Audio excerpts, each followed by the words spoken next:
Hello everybody, how you doing today? Hope you're having a good day. Hope you have a blessed day and do something for God today. Alright, the title of the lesson is Are You a CINO? C-I-N-O. Alright, let's preface this by saying, the Constitution of the United States is the guide for the way government and the people are to work together for the betterment of society. And there are supposed to be representatives that we elect to office, and these people are expected to follow certain guidelines. Otherwise, we can just vote them out or vote someone else into that office. And many people who have conservative values expect their party to hold the same values. Right now, the Republicans are advertised as the conservative party, but many members of that party are very liberal. And they wear the R brand next, but they are Republicans in name only. Thus, they are called a rhino. All right. Well, you see where I'm going with this. See, more important than a political party is our relationship with God and Jesus. I'm sure you'll see where I'm going here. Yes, you're right. It has to be obvious that there are those who are Christian in name only. CINO, C-I-N-O. And the point of this message is for you to examine yourself and see if you are a CINO or a true Christian. All right, see, there's no denying that many people call themselves Christians. Many people who, obviously, the Bible says they're not going to heaven, but they think they are. And these people even associate other things to Christianity. At one time, the USA was called a Christian nation. And there are schools that identify as Christian. There are Christian hospitals and Christian relief organizations and Christian schools and all sorts of things. And there are many organizations that also identify as Christian. And yet what is important is that an individual can and should identify as a true Christian. And that's the point of this message. We want you to become a true Christian. All right. And we know that many people identify themselves as a Christian. Yet we also know that many do not live or behave like a true Christian. And the pages of the New Testament reveal the need to be genuine and true in our faith of Christianity. See, Matthew 7:21, Jesus said, "Not everyone who calls me Lord, Lord will enter the kingdom of heaven, but he who does the will of my Father who is in heaven." And then following up in verse 22 and 23, there's many will claim that, oh yeah, we're your followers, we did this, we did that for you, and all this stuff. And he will say, "Depart from me, I don't know you." And so they're going to be turned away from heaven. And we don't want that to happen, folks. We want people to be genuine in their faith and true to the faith of Jesus Christ. And otherwise you're going to be lost, and we don't want that to happen. So what's going to happen? We need people to examine their faith and to see if they are a true Christian or just a Christian in name only. So here's just a few suggestions to ask yourself as you examine yourself. 2 Corinthians 13:5 says, "Test yourselves, examine yourselves to see if you're in the faith. See if you really do have Christ living in you or if you're just a fake walking around." So we need to see if we really are a Christian. Just like the Republicans, many Christians who wear the title do not realize that they appear to be that in name only. Yes, appearances. And people look at you and see about things like they look at your lifestyle, they look at your attitudes, they look at your behavior and your daily walk.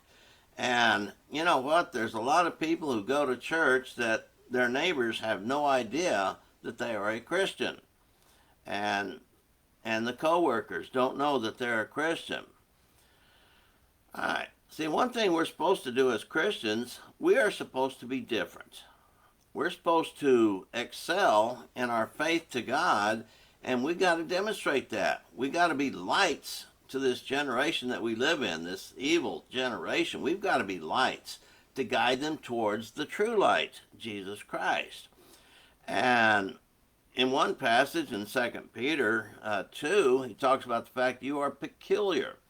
That word peculiar just means a chosen for a specific reason, very similar to the word sanctified. We're set apart for a purpose.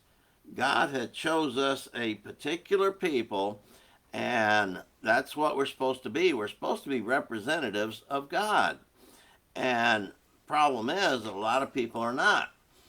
And so, and that should be because we do not give in to every wind of doctrine, but we are stable and steadfast. Ephesians 4:14 talks about those who are unstable, and just go here wherever the winds take you, whatever the polls say. Well, that's what we're going to do. You realize that 40 years ago there were so many things in our society that were considered taboo and wrong and an abomination in the sight of God, but they've shifted to being, oh, you're okay.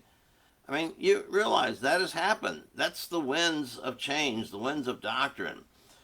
And so we have to be stable and steadfast, like 1 Corinthians 15:58 tells us. See, we're supposed to keep yourself unspotted from the world, James 1:27.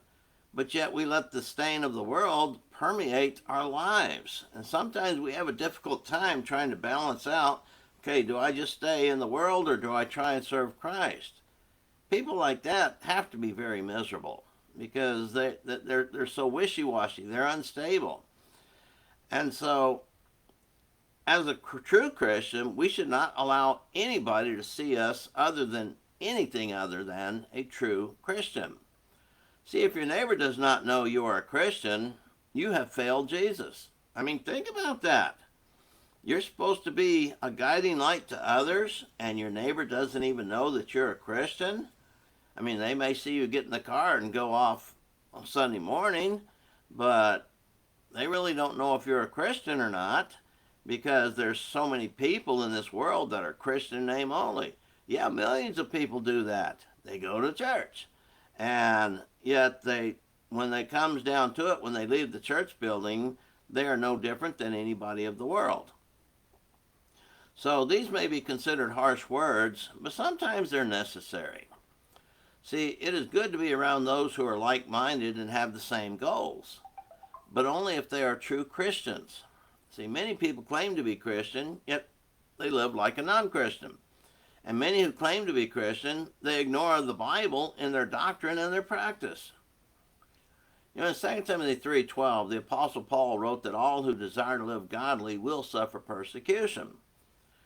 And the idea, he says, they will suffer persecution. So if you're not picked on by those in the world because you remain true to your faith, you are most likely a Christian in name only.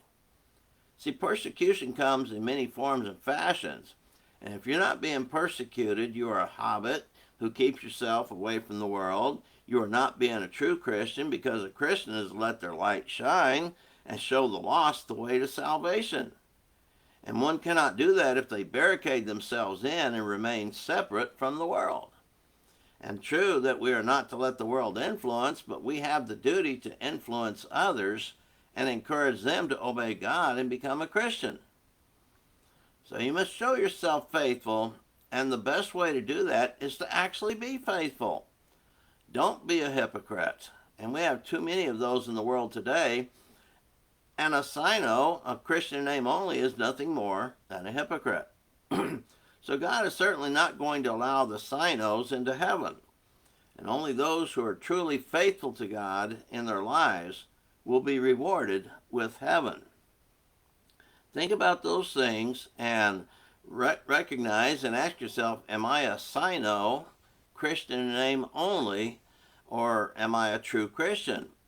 And if you're honest, if you'll search the scriptures and be honest with yourself, perhaps you realize you do need to make some adjustments in several ways. So consider those thoughts.